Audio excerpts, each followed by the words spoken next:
Hello everyone and welcome to the transfer of information for iOS CX 10.7. The topic is VSX update software for single home interface shutdown on split. So this is a long title, but you will see why. So I'm Vincent Giles. I'm part of the Aruba Switching Technical Marketing Engineering team. And the agenda today is as a classic agenda for TOI, the overview of the feature, the use cases considered for that feature, some details, of course, and caveats for the feature, how you configure it, best practices, a bit of troubleshooting before diving into the demo. And then finally, additional resources. So let's go to the overview and what this feature is about. So before, let's just recap on some acronyms that we are going to use. So VSX, you know, this is virtual switching extension. VSX lag is the Aruba name of MC lag, multi-chassis link aggregation. The VSX lag port is a physical switch port that is member of a VSX lag. In the industry, Cisco especially has, say, Orphan port is a single home interface for that is not member of any MC lag or VSX lag. So this is a standard regular port on the switch that is not part of a VSX lag. And that would be especially for that port that we are going to talk about that feature. A VSX cluster, this is a pair of CX nodes participating into the same VSX domain, so connected together with the ISL. The VSX primary is the primary role in the VSX cluster, and VSX secondary is the secondary role in the VSX cluster. So the feature in the command line is called shutdown on split, but this is really related to a single home interface, and not entirely to a port, but you will see it's not only for port, but as well for layer 3 VLAN interface or a lag as well. So after there is a reboot or a flap cut in the ISL, the VSX lag port, that's a regular behavior of VSX on the secondary, those ports are teared down, are brought down until the ISL is restored and the link up delay timer is completed. So this is the regular function of that we experience on the VSX lag port. So during this time period, the non-VSX lag port, so the regular port of the switch on the secondary that are not part of any VSX lag, are still up and they are not impacted like teared down during the ISL shutdown. So we introduce a feature called shutdown on split. It's a VSX command that is put on the port that will bring down the port during a split. So as if it was part of the VSX lag port. So this command is configurable only on ports that are not a member of the VSX lag. This can be applied not only on a single layer 2 port, but as well on a layer 3 port that is not member of a VSX lag. It can be applied to a layer 2 lag as well, or a layer 3 lag, and again, non-MC lag. And it can be applied as well on a switch virtual interface, so a VLAN layer 3 interface. So the scope of this command is really the VSX secondary. Okay, so there is that's really the scope of that.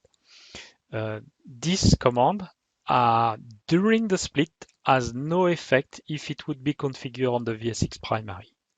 However, if you apply that command on a port on the VSX primary, that command will bring down the port where it is configured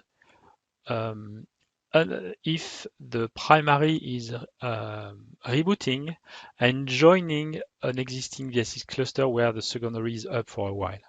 So during the primary reboot, that command will have an effect on the link up delay timer. So pay attention on that. It could be a use case as well. I don't see much that use case, but it could be one.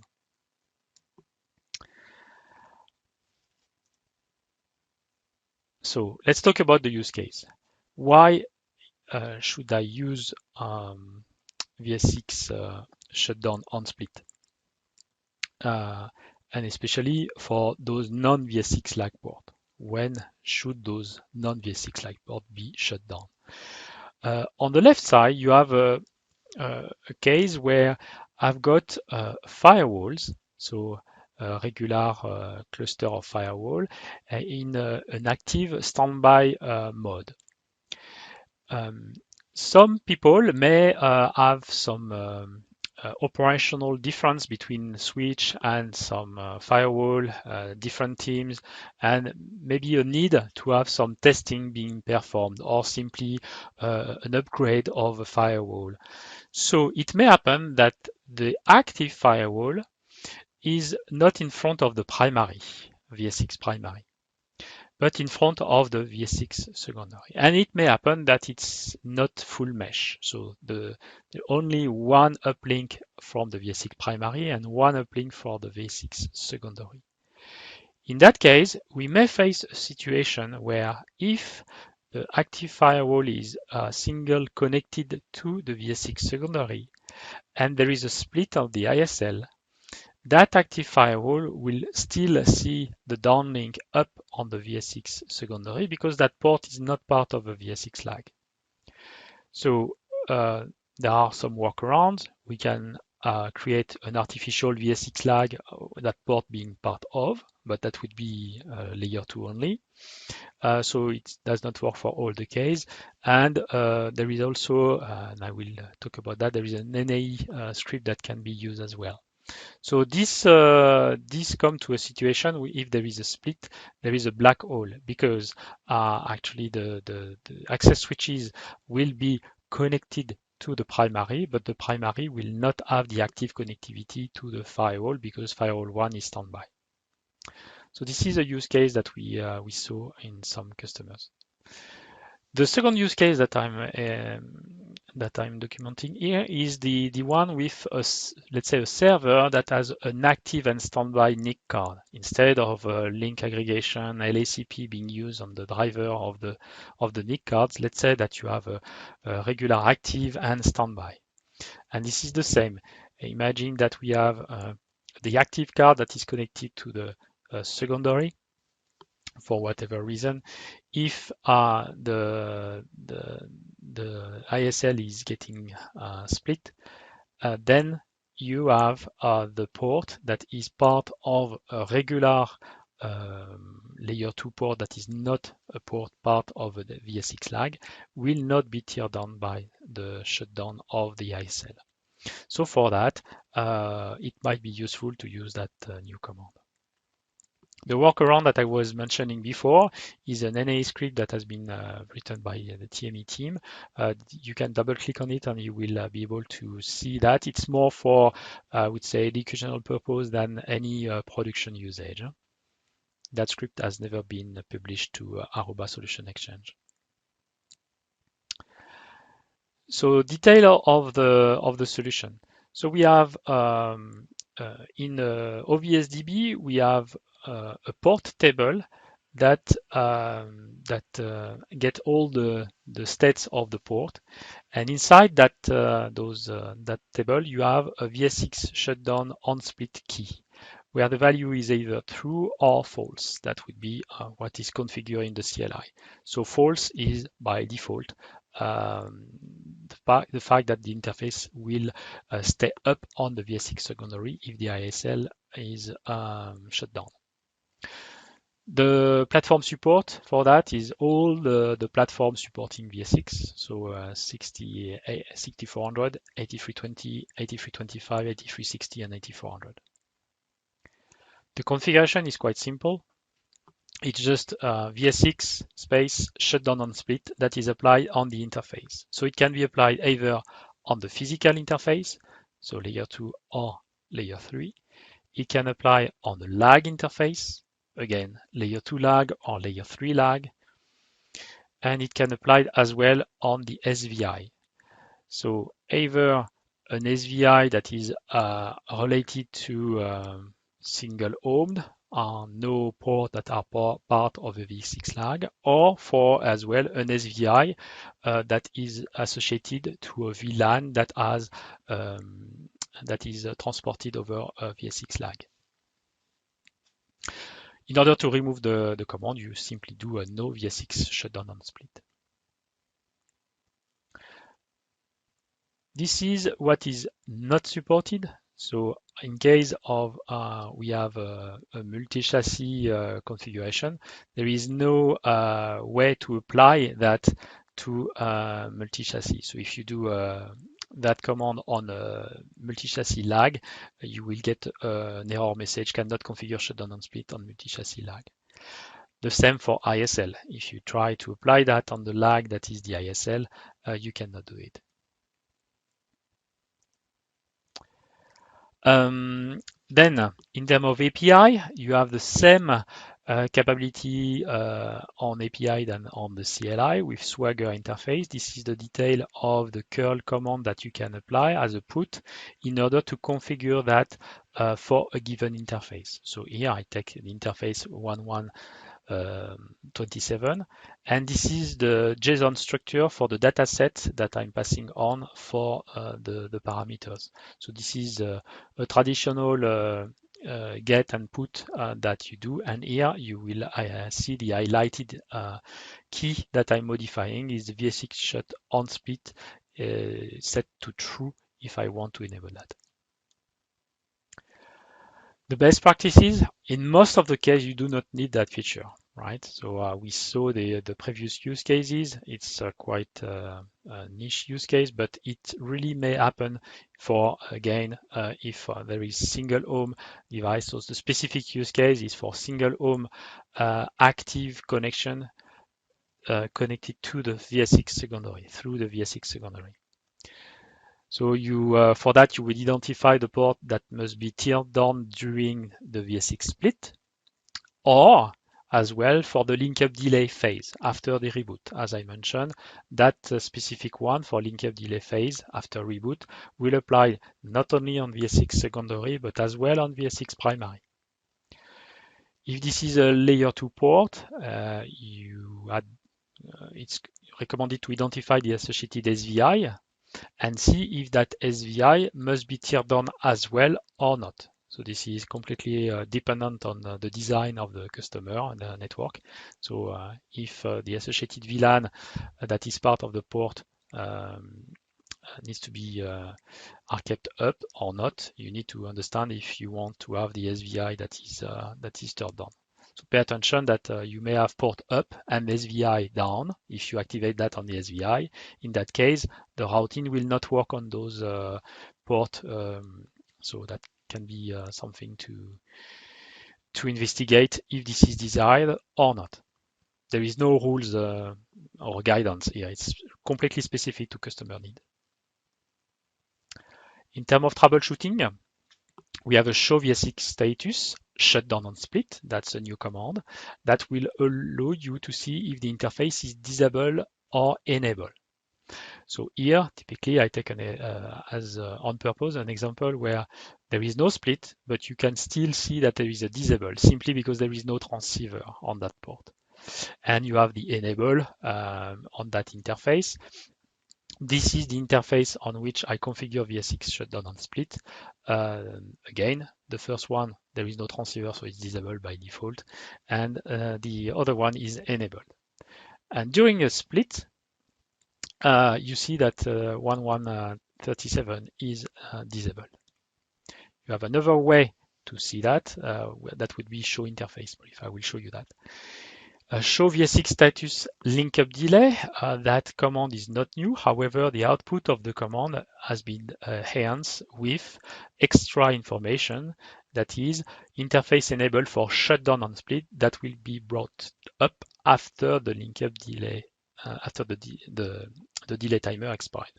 So this is something new, and during the VSX split, you can see we see those two interfaces that were configured with VSX shutdown on split.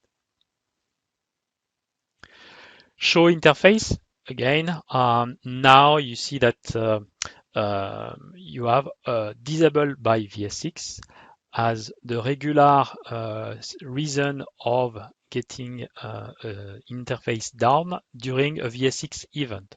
So during a split or link up delay timer, you have, let's say, the port that are part of VSX lag that for the very beginning of VSX that were disabled by VSX in case of split.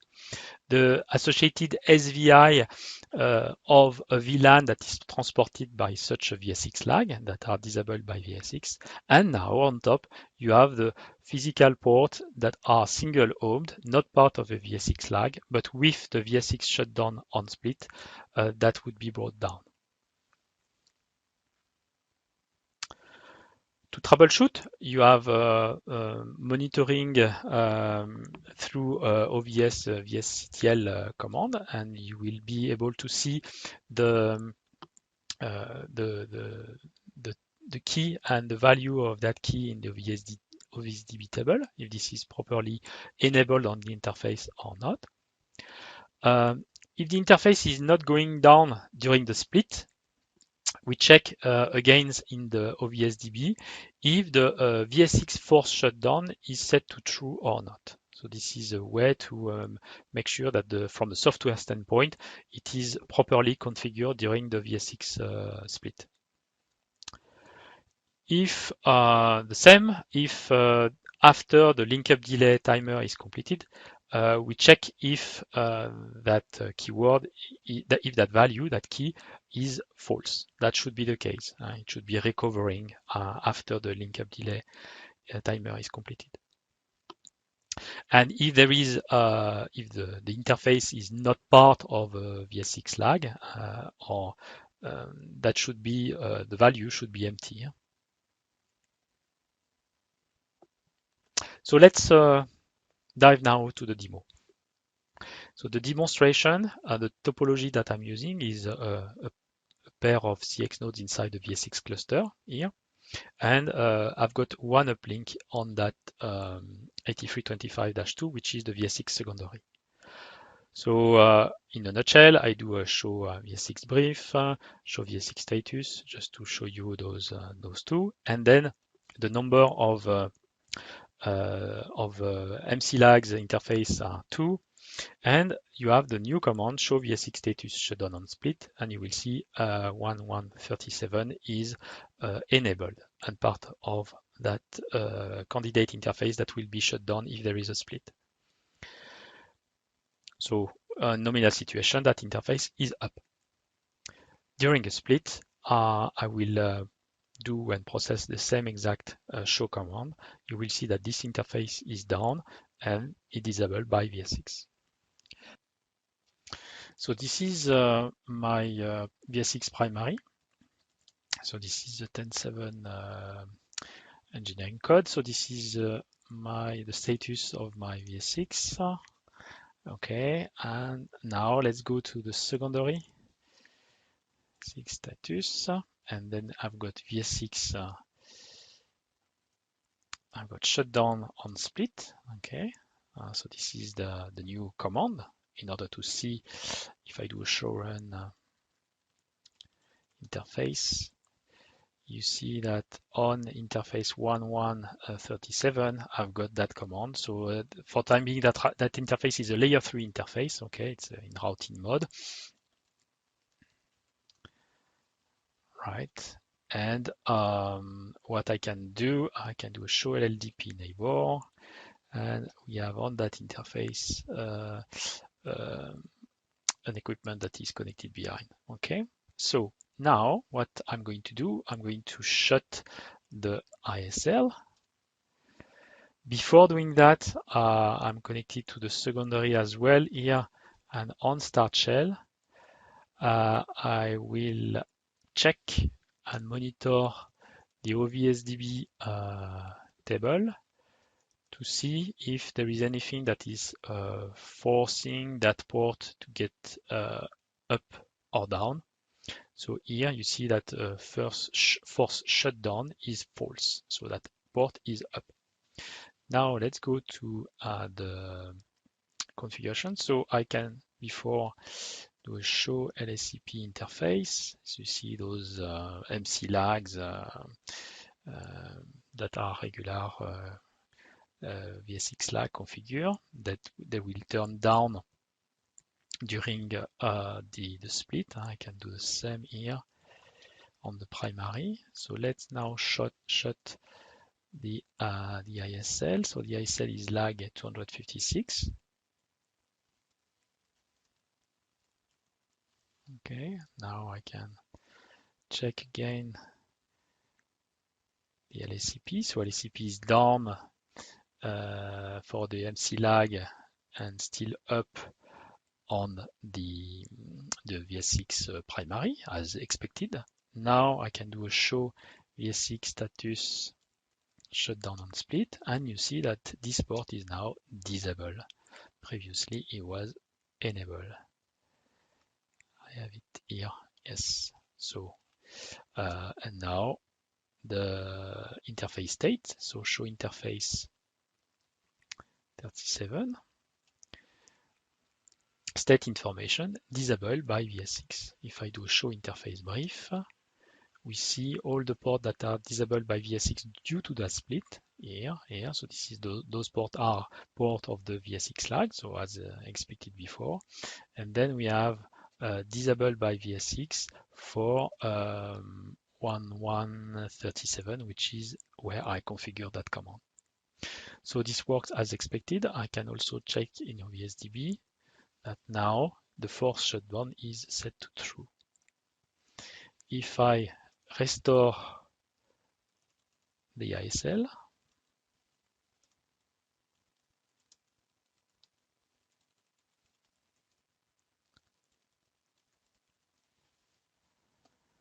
now this is restored, and you'll see that the shutdown on split is still disabled because we have the link up delay timer that is still active in progress. So we have to wait until that time.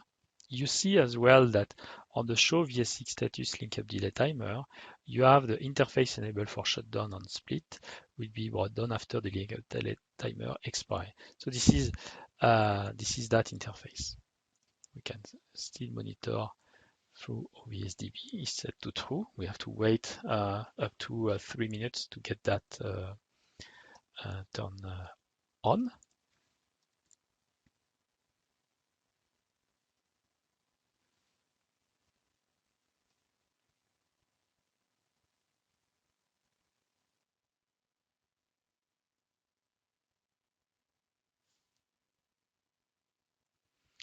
Okay, so now the link up delay timer expired. You can see now that there is no interface appearing in here.